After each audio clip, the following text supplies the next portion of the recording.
Assalamu alaikum and welcome to the show SPINOFF. This is your RJ Faisal Ilyas. SPINOFF covers T20, ICC T20 tournament which is happening in West Indies and USA 2024. This is men's tournament and 20 teams are playing against each other to qualify for the next round where 8 teams will fight against each other for the semi-final slots.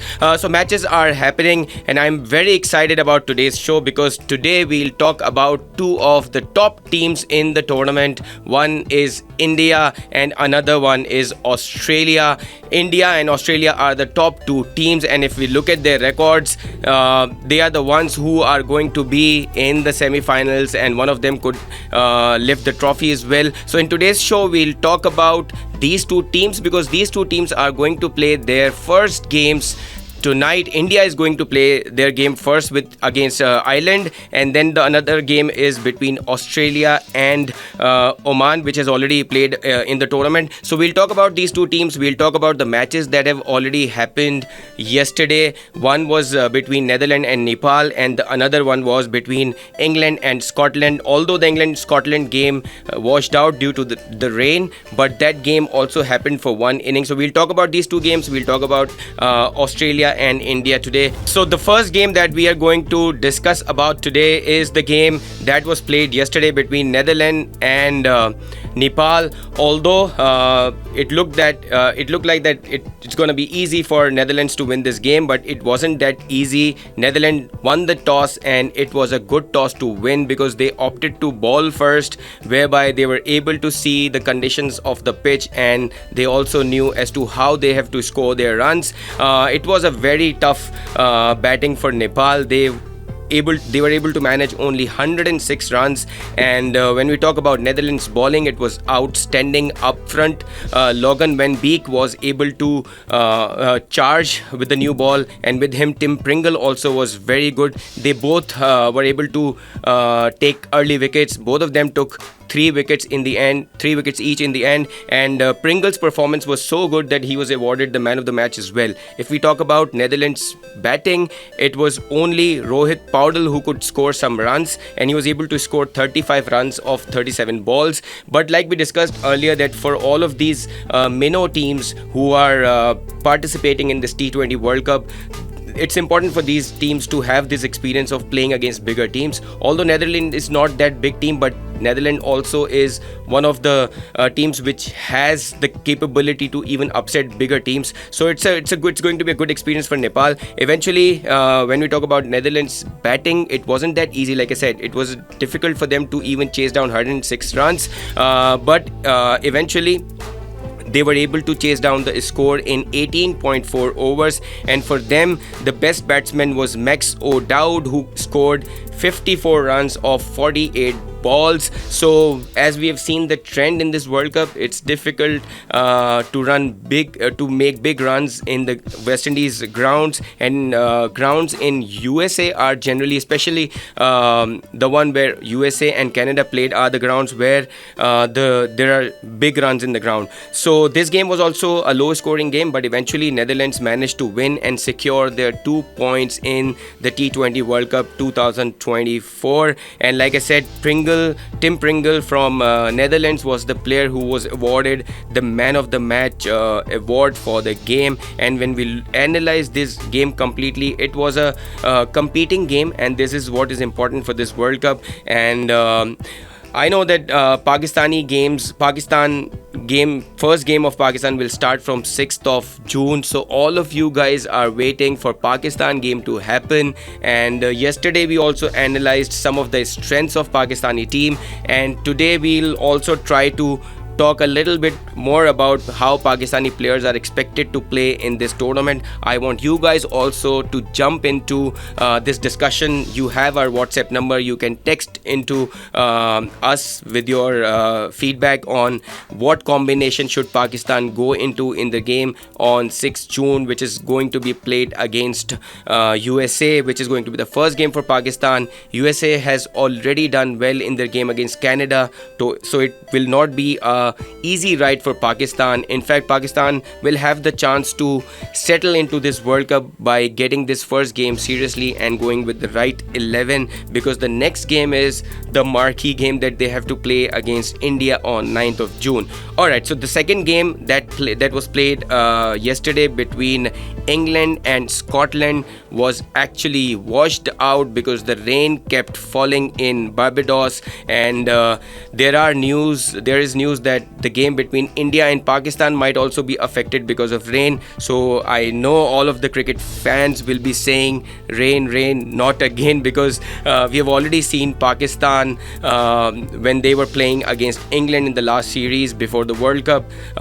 2 games were washed out because of the rain. So we want this rain to stay away, because this game that we are talking about, England and Scotland game, was also looked like to be a very good game, because Scotland batted first in the game. Although they won the toss and they were brave enough to actually opt to bat first against a team like England, and when you look at their scorecard, they were able to start off very well in the power play. They batted very well. Their players Muncy and Michael Jones were able to score 50 plus runs in the power play. In fact, when the rain came across in 6.2 overs, they were 51 for no loss. So when there was this rain break, Scotland was in a very good position. And when we talk about Scotland, Ireland, England, all of these teams are neighbors and they know each other very well, and we saw this happen in this game between Scotland and England as well,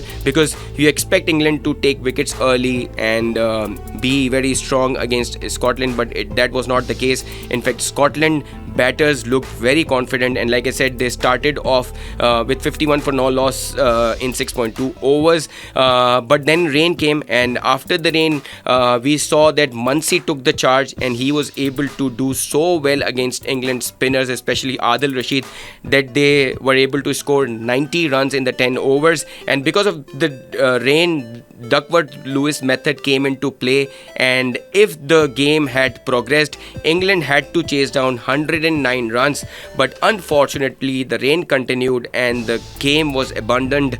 Very, very unfortunate, because Scotland will be eyeing to upset England in this game, and it could not have been that easy for England to chase down 109 in 10 overs, considering that there was rain and considering that Scotland knows England players so well. But eventually both of these teams have opened their account with 1 point each, so not a bad result for Scotland. And if we talk about England, they'll be a little worried, because we've seen that their 2023 World Cup campaign was not that good. They lost to Ireland, and eventually they were out in the T20 in the 50 over World Cup because of lackluster performances. So it's always important to have the team starting well in the tournament. It didn't happen for England this time round as well, but we'll have to wait and see. There are a lot of games. Alright, so we were talking about the games to be played now, and like I said, the 2 big teams are going to open their accounts in T20 World Cup 2024. One is India and the another one is Australia. If we talk about the first game that's gonna be played today between India and Ireland, and when we analyze the Ireland team first, let's not take this team a small team. This team has been doing so well. If we talk about their bilateral series against Pakistan played just recently, they were able to beat Pakistan in the first game, and then Pakistan came back in the series and won the last 2 games. Pakistan won the series 2-1, but Ireland was very good in that series against Pakistan. If we talk about their ICC T20 World Cup records, that record is also not bad, especially in the last T20 tournament back in 2022, where in Super 12 stage they were able to beat West Indies to stop them to qualify to be in the Super 8 and after that in Super 8 stage they were able to beat England in their first game in the competition, although England managed to win the cup eventually, but they were beaten by Ireland. If we talk about them, if we talk about Ireland, in the last 6 appearances in T20 World Cups, in 2009 they made their debut in the T20 tournaments. In 2010 Ireland was eliminated in the first round, and same was their story till 2016 until they came in 2022 and they managed to beat West Indies, the top sides, one of the top sides, and England,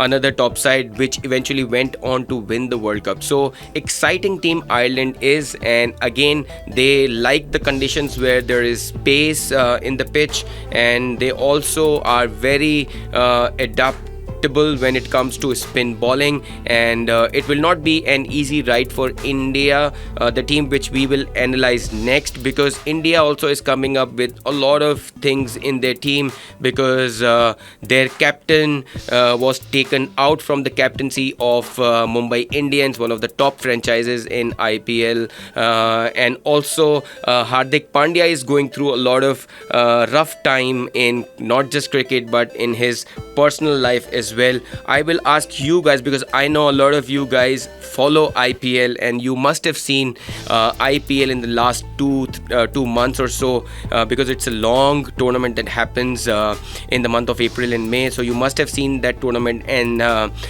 Indian captain, who was not the captain this time round, his team ended up in the bottom of the table, so this must be going through his mind. So we'll have to see as to how Indian players come out of this and perform well under the captaincy of Rohit Sharma in the World Cup.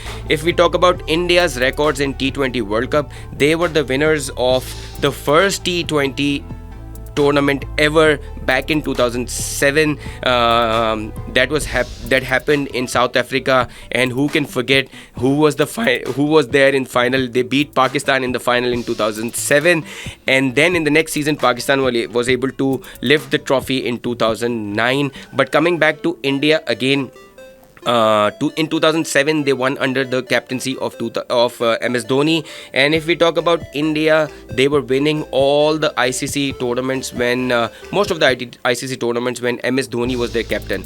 But after MS Dhoni's captaincy, they have been deprived of ICC trophies, and we have to see as to how Rohit Sharma performs in this T20 World Cup, because this could be the last World Cup for many of the Indian senior players like Rohit Sharma, Virat Kohli, and even for the likes of Bumrah and some of the bowlers of Indian cricket. This could be their last chance to shine and lift the trophy for India. And if we talk about India further and their side for this T20 World Cup, they are a spin heavy side, because they are coming in this World Cup with 4 spinners in the shape of Kuldeep Yadav, Ravindra Jadeja, which is a good all-rounder, then Akshar Patel and Yuzi Chahal. Send out your messages, we'll read them out, and we want to hear from you as to what do you expect from Pakistan team, how do you want them to go with the team combination, because we are talking about Indian team right now, and this is the team that we are going to face on 9th of June, and all the build-up, all the excitement about this tournament, about cricket generally, is it surrounds around the game between India and Pakistan. And India is going to play their first game in the tournament today against Ireland. We've already analyzed as to how Ireland has been strong in the last T20 World Cup. They beat the eventual champions England last season. This time round also we expect them to do well against India. We've already told you as to how India could do well in this tournament based on the kind of players they have. We just spoke about their good spinners. They are spin heavy side. They have 4 front line spinners that they are going to go with, and when it comes to pace attack, they are also doing well in terms of pace right after Jasprit Bumrah has come out of his break due to the injury. So this time round they have 3 pacers. One is Jasprit Bumrah, who we have seen that is one of the best bowlers that India have. have. Next is Siraj, who's been exceptional in the 50 over World Cup in 2023 and has been a good test match bowler, but in T20 format he still has to prove his mettle, and this is the tournament where you showcase your talent, and we expect him to do well in T20 World Cup 2024. The third seamer that they have is Arshdeep Singh. Who can forget this left armer who dropped a catch and India lost the game against Pakistan in Asia Cup. So these three are the pacers. Then they have four spinners. If we talk about their young talent, they are going to have very exciting young talent in the shape of Sanju Samson, who we have seen in the IPL, has been a very good player for his team Rajasthan Royals. Then they have Yashasvi Jaiswal. Jaiswal has been a find for India. We have seen him play so well in the test matches that he has played against England. We saw him make 2 double centuries in the back-to-back test matches, so he's an exciting player to watch. Then there is this Shivam Dube, who also is a very good talent. We have seen him play so well for Chennai Super Kings. So all in all, India is a good team of very good senior players who are probably at the peak of their careers, or you can say that this could be the last T20 World Cup for these players, so they have to do everything to lift this trophy for India, because like I said, India won their first T20 trophy under the captaincy of MS Dhoni back in 2007. Since then they have not won any T20 World Cup. Even one of the World Cups happened in India as well in 2016, where they could not beat West Indies in the semi-finals. So all the good things are there for India. It's just that they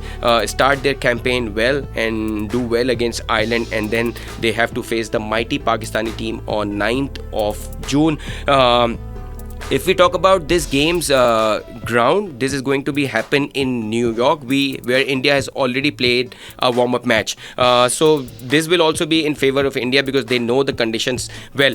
We are talking about India and Ireland game. India is going to open their account today against Ireland, and we have already discussed that this game is going to be an exciting one because India has to prove a point because they have a team which is also combining after a long period of time because they were busy in IPL, and we have seen that generally when India plays IPL and comes into a bigger tournament, it's difficult for them to gel in again because all of these players play for different teams in the IPL, and when they come back in for a bigger tournament, it becomes difficult for them. If you remember 2022 World Cup in the UAE conditions, they played their IPL in those conditions and then they were not able to do well. They were out in the first round of the T20 World Cup in 2022. So we'll have to wait and see as to whether the fate continues this time, but we expect all these bigger teams to do well so that we have strong teams in the next round of 8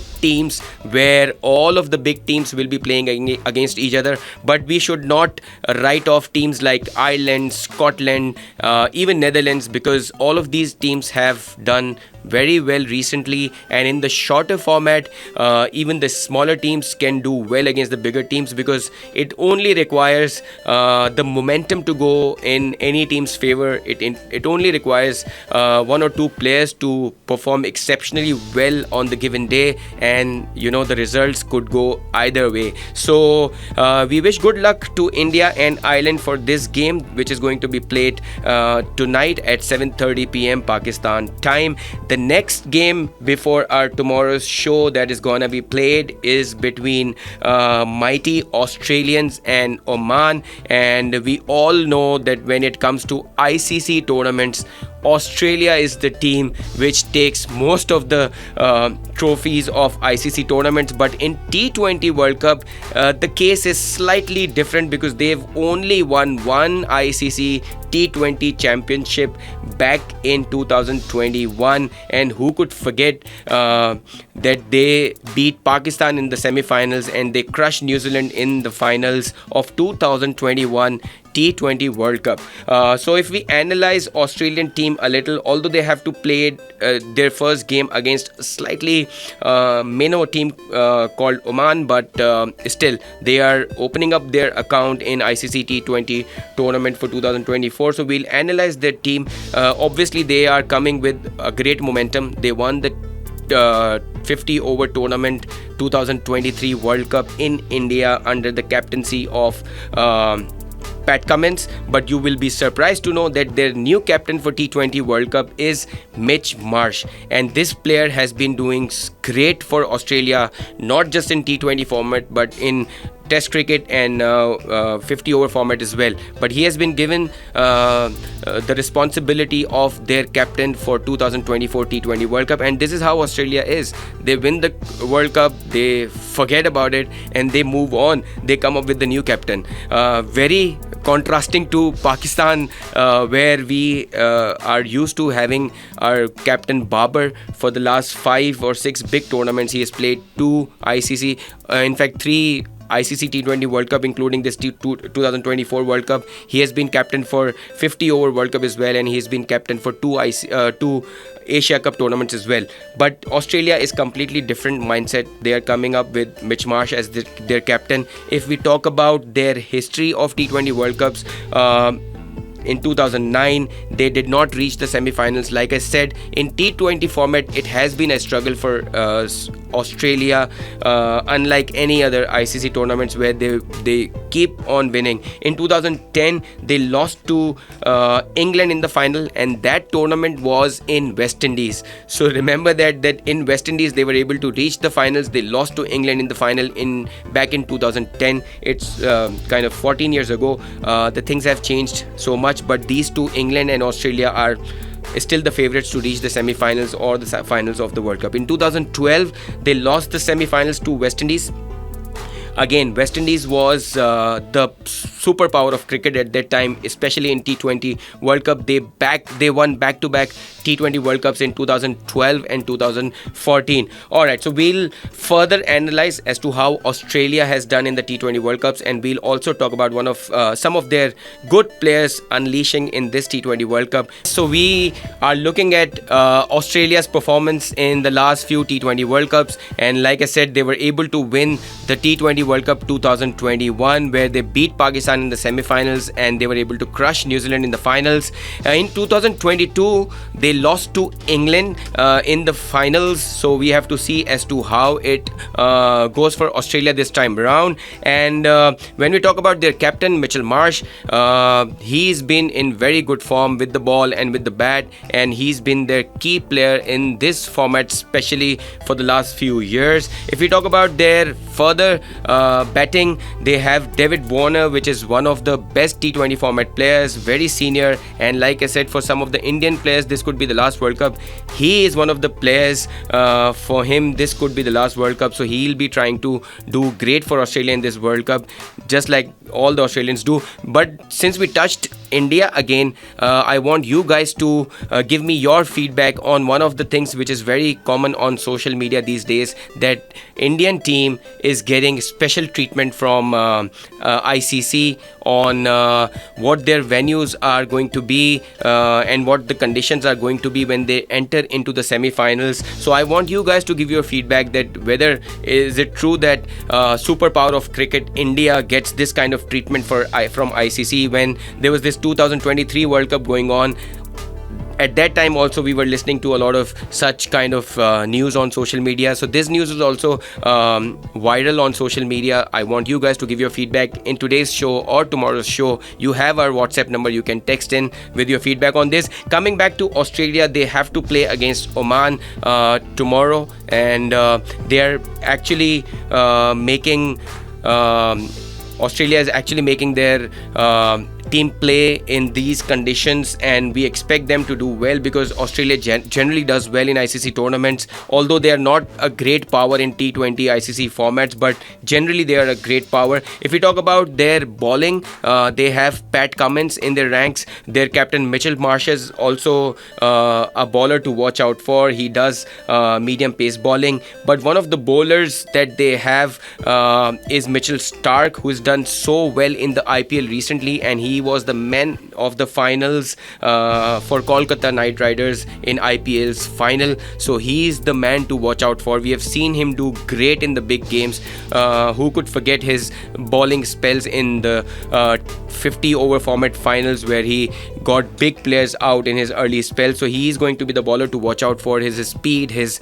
way of bowling, great left arm bowler. And another tall right-handed pacer, Hazelwood, is going to be in this campaign for Australia. So all eyes on these two bowlers, along with the Pat Cummins, who is their test match and 50 over format captain, and Mitchell Marsh. But one bowler, if we forget talking about him, it will be very unfair, because he's the one, because of him, Australia won the T20 World Cup. It will not be wrong to say this bluntly, that Zampa was the bowler who could make Australia win the 2023 50 over format. He will also be there in this campaign. So overall, if we look at Australia's team, it's a great team, and they are going to give tough time to all of the teams, not just Oman, which is one of the minnow teams, but even the bigger teams will be eyeing to win against Australia. And like I said earlier, in this kind of tournaments, in this kind of format, you need to have the momentum on your side. So all of these big teams making their debut in this T20 World Cup, or playing their inaugural matches in this T20 World Cup, will be eyeing to get that momentum going into playing against the bigger teams, because after these initial matches, there are all bigger games to be played when we enter into the next stage of the tournament, which is top 8 teams playing against each other, out of which 4 teams will come out and will play the semi-finals, and then the final will be played. A lot of games being played every day, because there are total 55 games in this World Cup, and there are 20 teams in the tournament. Alright, so we'll keep on doing this analysis. We are actually building up for the T20 World Cup 2024, because bigger games are about to come in the tournament. Alright, so the time to close the show for today. If you want to see how I look like, you can catch the full episode of Spin-Off on City FM 89's YouTube tonight. And I'll say goodbye to you all of guys. See you tomorrow at 4 p.m. on City FM 89.